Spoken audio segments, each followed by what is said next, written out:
누가복음 11장 53절부터 54절까지 말씀입니다. 누가복음 11장 53절로 54절 한음성으로 같이 봉독합니다. 거기서 나오실 때 서기관과 바리새인들이 그 세게 달라들어 여러 가지 일을 따져 묻고 그 입에서 나오는 말을 책잡고자 하여 노리고 있더라. 아멘. 책망을 싫어하는 사람들, 바로 바리새인들과 율법 교사를 두고 하는 말인데, 오늘도 우리에게도 해당되는 말씀이겠죠. 예수님이 그들에게 화 있을진저라고 연거푸 그들을 강하게 질책하며 꾸짖으며 말씀했을 때, 이들이 그 책망을 수용하지 못하고 도리어 거세게 달라들어 여러 가지로 따져 묻고 그 입에서 나오는 말을 책잡고자 하여 노리고 있더라. 책망이 전혀 이들에게는 먹히지가 않고 도리어 책망을 도리어 공격하는 그런 대상으로 삼는, 그래서 이들에게는 책망이 아무 소용이 없는, 그래서 전혀 변화되지 않는, 그래서 책망을 싫어하는 자들이 오늘 이들이다라는 거죠. 여러분, 성경에 이 성경 말씀은 네 가지 역할이 있다고 했죠. 이게 디모데 후서 3장 16, 17절에 모든 성경은 하나님의 감동으로 이제 된 것으로 교훈과 책망과 바르게 함과 의로 교육하기에 유익하니 이는 하나님의 사람으로 온전케 하며 모든 선한 일을 행하기에 온전케 하려 함이라. 그래서 하나님의 사람이 온전하게 되려면 교훈의 말씀을 들어야 되고 책망의 말씀을 들어야 되고 바르게 하고 의로 교육하기에 필요한 네 가지 말씀을 들어야 온전케 되는 거예요. 이게 온전케 되는데 반드시 들어가야 될 게 책망이라는 거예요. 책망을 받아들이느냐 안 받아들이느냐가 이 사람이 온전케 되냐 안 되냐에 너무너무 중요한 부분이 책망이에요. 그래서 솔로몬의 지혜 서인 잠언에 책망에 대해서 얼마나 말씀이 많이 나오는지 몇 가지만 인용해 보면, 잠언 3장 11절로 12절에 내 아들아 여호와의 징계를 경히 여기지 말라.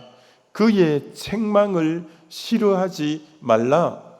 대저 여호와께서 그 사랑하시는 자를 징계하시기를 마치 아비가 그 기뻐하는 자를 징계함 같이 하시느니라. 하나님은 사랑하는 자에게 반드시 책망한다는 거예요. 그릇된 길로 갈 때. 그래서 그것을 경히 여기면 안 된다는 거예요. 하나님이 사랑하기 때문에, 기뻐하는 자녀이기 때문에 책망하신다, 이렇게 말씀합니다. 잠언 13장 18절에도 훈계를 저버리는 자는 궁핍과 수치를 당하여도 책망을 받는 자는 존귀를 얻느니라.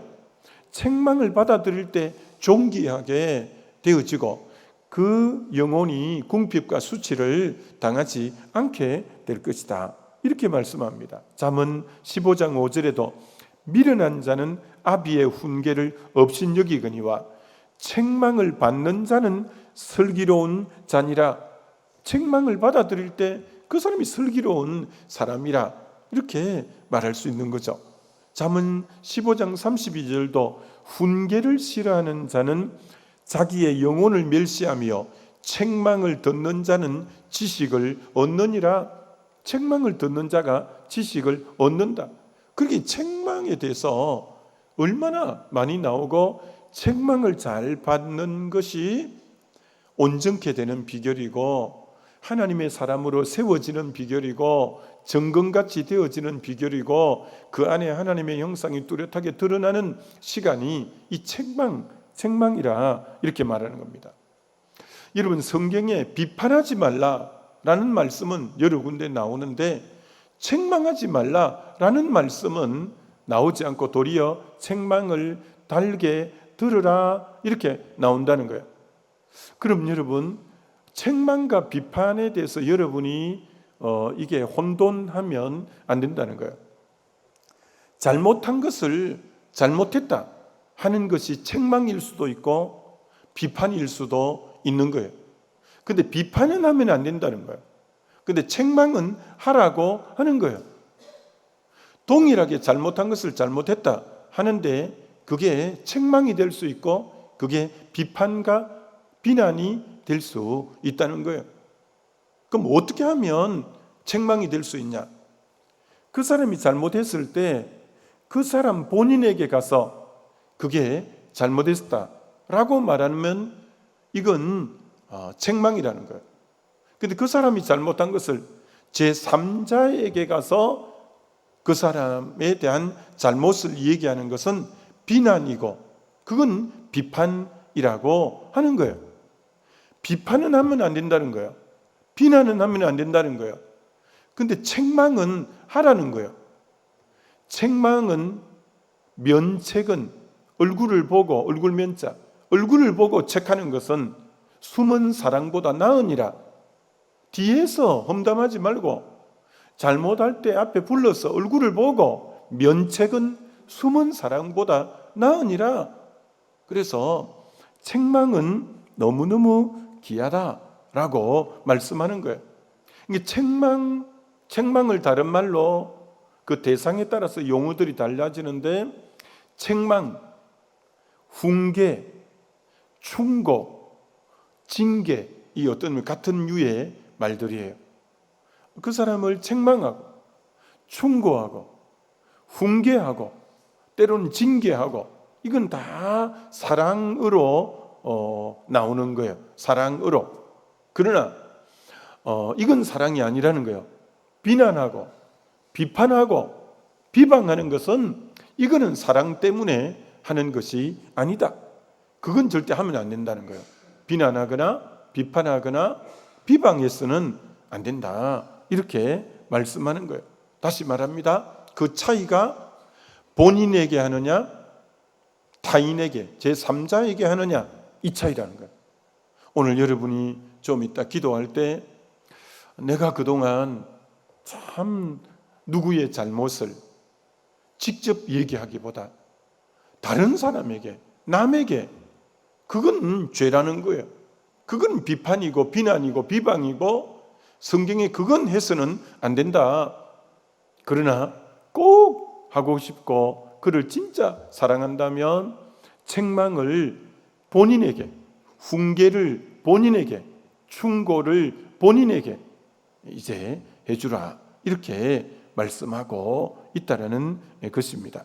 그래서 정말 여러분이 혹이나 우리들이 직접 못하고 계속 다른 사람에게 그건 험담이고 그건 하나님이 절대 기뻐하지 않는 그건 사랑이 아닌 행동이다라고 분명히 말씀하고 있다라는 거예요. 두 번째는 그럼 내가 책망하는 입장이 아닌 방금 책망하는 입장에서는 직접 해야지 절대 다른 사람에게 둘러 말하면 안 된다라고 했고 두 번째 그럼 내가 책망을 받는 입장일 때는 어떻게 해야 되냐라는 거예요. 책망을 받는 입장일 때 우리는 생내적으로 어떤 의미로 본성적으로 책망 듣기를 싫어하는 사람들이 우리들입니다. 책망하면 언짢고 기분이 안 좋고 듣기 싫고 칭찬은 듣고 싶고 격려는 듣고 싶고 이러지만 책망은 훈계는 충고는 듣기 싫어하는 이 생내적인 존재예요. 이 어떤 본성이 그렇게 되어 있는 존재예요. 그러나 중국의 이제 고사성어에도 충어는 역이이나 이여행이요 양약은 고구이나 이여병이라.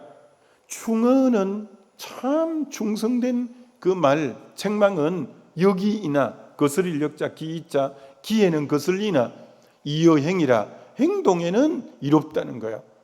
그래서 그걸 잘 듣는 게 중요하다는 거예요. 양약은 좋은 약은 고구이나 썰고자 입고자 입에는 쓰나 이여병이라 병에는 이롭다는 거예요. 그래서 충고하는 말이 기에는 거슬리나 잘 수용하면 굉장히 행동에 유익하고, 좋은 약은 입에는 쓰지만 잘 받으면 몸에는 굉장히 이롭다라는 것처럼, 생내적으로 이 충고, 책망, 이제 훈계 받기를 싫어하지만, 그러나 잘 받는 게 지혜라고 성경은 말하고 있다는 거예요. 자, 그런데 하나님이 우리를 책망하시는 말씀이 성경에 많이 나오는데, 하나님은 우리를 그럼 직접 책망하시냐? 그렇지 않을 때가 대다수죠. 그럼 하나님 누구를 통해 책망하냐? 하나님은 사람을 통해 책망할 경우가 대다수라는 거예요. 사람을 통해 하나님이 책망하신다는 거예요. 근데 사람도 조금 이따 말씀드리겠지만 아무나 책망하면 되는 것 아니에요. 하나님은 질서를 세워 놓았어요. 목회자는 성도들에게 바르게 가기 위해서 잘못된 길로 간다 할 때 책망할 수 있어요. 아까 그게 교훈도 할 수 있고, 책망도 할 수 있고, 바르게도 할 수 있고, 의로 교육하기도 그렇게 할 수 있어요. 부모는 자녀에게 책망하고 훈계할 수 있어요. 구역장은 구역 식구에게 책망할 수 있고 훈계하고 충고할 수 있어요. 주일학교 교사는 반 학생들에게 얼마든지 충고하고 이제 책망할 수 있어요. 하나님은 공동체 안에 질서를 세워놓고 책망할 수 있는 그 권위자를 두었어요. 그래서 그 권위자 위치에 있는 사람은 때로는 책망할 때는 책망을 해줘야 되는 거예요. 때로는 충고할 때 충고를 해주고, 훈계할 때 훈계를 해줘야 되는 거예요. 그걸 안 함으로 도리어 질서가 무너지고 이렇게 되기 때문에, 적절하게 충고할 때는 충고, 책망할 때 책망, 훈계할 때 훈계를 해주는 것이 권위자의 또 어떤 의미로 역할이다, 이렇게도 말할 수 있는 거예요. 근데 여기서 그게 조심해야 될 게 뭐냐? 아무나 책망을 하면 안 된다는 거예요. 온 만나는 사람에게 다 시어머니가 돼갖고 다 이거 네 잘못했다, 이거 고치라고 그렇게 하면 그건 역작용이 나는 거예요. 하나님이 질서가 있고 그 어떤 나에게 맡겨준 영역이 있는데 아무한테나 대놓고 충고를 하고 책망을 하고 이런 건 지혜가 아니라는 거예요. 그래서 하나님은 권위자로 딱딱딱딱 다 세워놨어요. 그래서 여러분이 충고하고 책망하고 훈계하는 거 좋은 거예요. 그게 귀한 거예요. 여러분, 어른이 되면서 느끼는 게 하나 뭐예요? 옛날에 부모님이 계실 때는 때로는 나무라기도 하고 그럴 때가 있었잖아요. 어느새 나에게 책망해주고 때로는 훈계해줄 어른이 없다라고 느낄 때가 있고 나잖아요. 그게 야, 이거 참 안 좋은 거구나 라고 느낄 때가 있잖아요. 누군가가 이제 우리가 다 큰 어른인데 그게 함부로 누가 여러분을 책망 안 하는 거예요. 함부로 훈계 안 하는 거예요. 그게 그러니까 꼭 좋은 것이 아닌 거예요. 책망할 거리가 없으면 안 하면 좋긴 하지만, 그러나 때로는 내가 어른이고 때로는 그런 직위에 있을지 몰라도 누군가가 내게 훈계해 줄 어른이 있다는 것은 굉장히 귀한 복이라고 할 수 있는 거죠. 자, 그래서 하나님은 직접 책망하시기보다도 하나님이 세운 질서 안에서 권위자를 통해서 책망하고 훈계하고 이러는데, 사람을 통해서가 아니라 여러분이 때로는 뉴스를 보는데, 사건 사고가 일어나는 걸 보는데, 신문을 보는데 하나님이 이거 나에게 책망하시려고 저거 보게 하시는구나, 저거 신문에 그 내용을 보게 하시는구나. 여러분이 하나님의 음성이 이 땅에 충만한 거예요. 그래서 여러분이 깨어 있으면 그 사건을 보는데 하나님이 나에게 책망하는 걸 내가 느끼겠는 거예요.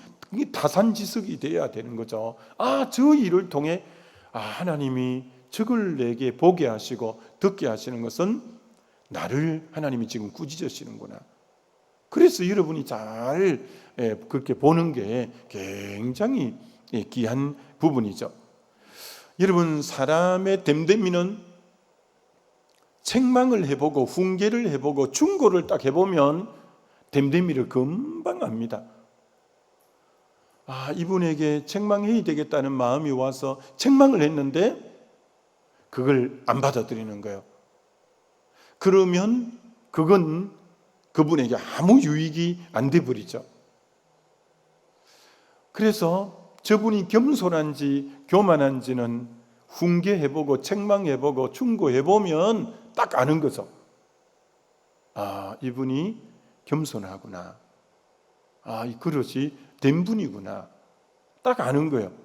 근데 정말 이분을 위해서 한마디를 해줬는데 도리어 그걸 막 역작용이 일어날 때 내가 사람 잘못 봤구나.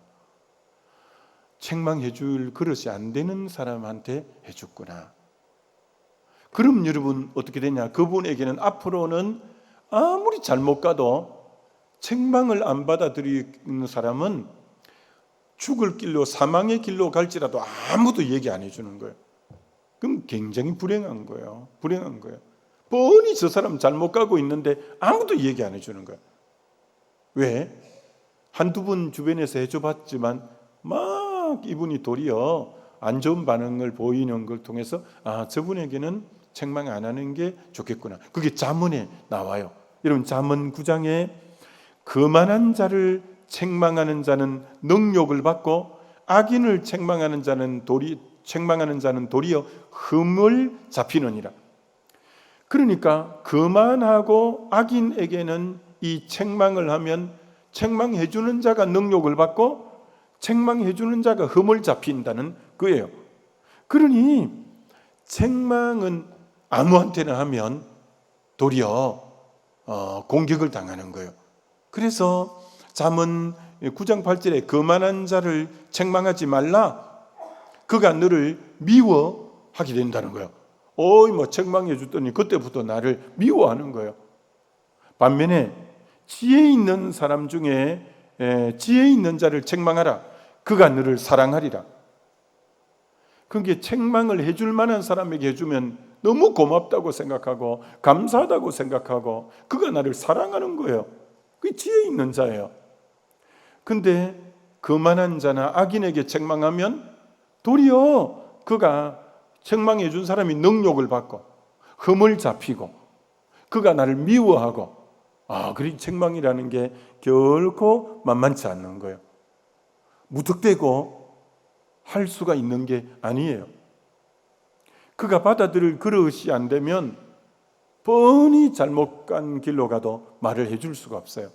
왜? 거만하고 교만하고 악인이 되어서 도리어 책망해 줬다가는 도리어 해를 입기 때문에 그런 거죠. 그러니까 정말 여러분이 어떤 기도를 하셔야 되냐면, 하나님, 우리 자녀들이 누군가의 훈계나 책망이나 충고를 들을 때 겸허히 잘 받아들이는 그런 자녀가 되게 해 주옵소서. 그러면 그 애는 반듯하게 설 수 있는 거예요. 그러면 그 애는 이제 참 많은 사람에게 사랑받으며 살 수 있는 거예요. 그런데 우리 자녀가 누가 책망해 줘도 싫어하고 누가 충고해 줘도 싫어하고 누가 훈계해 줘도 탁 쳐내버리고, 그럼 얘는 어디 가도 사랑 못 받고 인정 못 받고 그럼 존귀함을 받을 수가 없는 거예요. 하나님, 우리 구역 식구들이, 하나님, 우리 이제 은혜의 동산 게스트들이, 하나님, 우리 자녀들이 정말 누가 책망하고 충고하고 이렇게 훈계해 주었을 때 그걸 달게 받아들이는 그런 자 되게 해달라고 여러분이 그렇게 기도하면 그 책망을 통해 사람이 탁 세워져요. 그 책망을 통해 정금같이 그 사람이 되어져요. 그러니까 얼마나 귀한지 모르죠. 왜 책망과 훈계와 충고를 잘 받아들여야 되냐? 하나님이 이 사회라는 자체가 같이 더불어 살게끔, 교회는 또 그리스도의 몸으로 더더구나 이제 더불어 함께 하는 공동체예요. 그러면 우리 주변에 다른 분야의 전문가들이 꽉 주변에 많아요. 그분들이 한 번씩 내게 훈계를 해주고 조언을 해주고 때로는 책망해주고 그렇게 해줄 때 내가 마음을 열고 받으면 그분의 지혜가 나의 지혜가 돼요. 그분의 그 분야의 전문적인 게 내가 겸허히 받으면 그게 내 지식이 되고 그게 내 머리가 되는 거예요. 그럼 나는 받아들일 그릇만 되면 내 주변에 다양한 귀한 분들, 보배로운 분들이 많은데 그분들의 지혜가 다 내 지혜가 되고 그분들의 모든 게 다 내 것이 될 수 있는, 그럼 굉장히 내 삶에 유익이 되는 거죠. 그렇기 때문에 정말 이 잠언에는 참 도략이 없으면 백성이 망하여도 모사가 많으면 평안을 누린다고 잠언 11장의 14절에 모사가 바로 옆에 지혜자들이에요. 그런 사람이 많으면 평안을 누리고 도략이 그 여러 지혜들이 있으면 망하지 않는다는 거예요.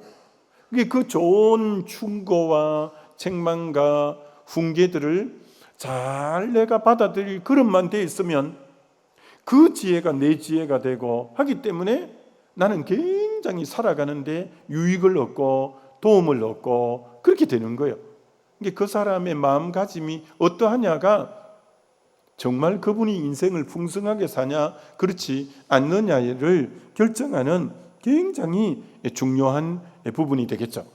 근데 마음가짐이 그릇이 안 되면 아무리 좋은 분들이 옆에 붙어 있어도 들을 기가 없는 거예요. 그럼 무용지물이에요.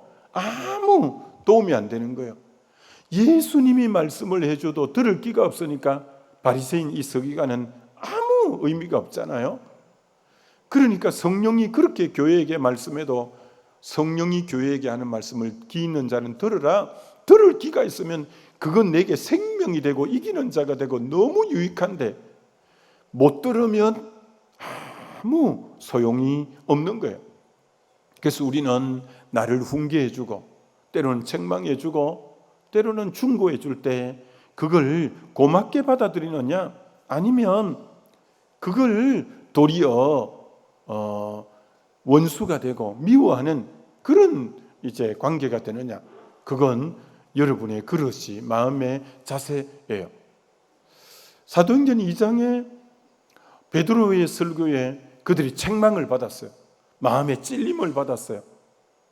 그때 이들은 그걸 받아들임으로 제자가 3천이나 더하더라 할 때 제자의 반열에 오르는 거예요. 제자가 3천이나 더하더라. 그 마음에 찔리고 책망하는 것을 받아들이고 수용함으로 회개함으로 제자 반열에 올라온 거예요. 그러나 사도행전 7장에 스데반이 설교할 때 동일하게 마음에 찔림을 받았는데 그들은 그 찔림에서 자기 가슴을 쳐야 될 걸 돌을 들어서 말씀 전하는 자를 쳐버렸어요. 스데반을 쳤어요. 그들은 영영이 하나님하고 멀어져 버린 거예요. 그러니까 나를 칠 것인가? 누가 책망하고 충고하고 훈계할 때 나를 칠 것인가? 내가 돌을 들어 나를 충고해주고 책망하는 사람을 칠 것인가? 그건 본인이 선택해야 돼요. 본인이 어떻게 수용하느냐가 그 사람의 인생을 어떤 의미로 결정한다, 이렇게 말할 수 있는 것이죠. 아무쪼록 오늘 이 바리새인 율법교사들은 책망을 못 받아들이므로 영영이 주님하고 멀어져 버리는 이런 자이지만 우리가 이 책망, 훈계, 이런 충고를 잘 받아들이므로 참 여러분의 인생이 잘 세워지고 도리어 참 정금같이 되어져 하나님께 귀하게 쓰임받는 저와 여러분 되시길 주님의 이름으로 축원합니다. 우리 기도하겠습니다. 이 시간 기도할 때 그동안 내가 이 책망을 제 3자에게 했는가 아니면 당사자에게 했는가 한번 생각해보고 그리고 나는 책망을 받아들이는 훈계와 충고를 받아들이는 누가 나에게 충고해 주는 사람이 있나? 책망해 주는 사람이 있나? 훈계해 주는 사람이 있나? 내가 아마 그릇이 안 되면 뻔히 잘못된 길로 가는 걸 보고도 아무 말도 안 해줄 수도 있습니다. 난 어떤가 생각해 보면서 오늘 말씀 잘 마음에 새기며 주여 한번 부르고 우리 같이 기도합니다.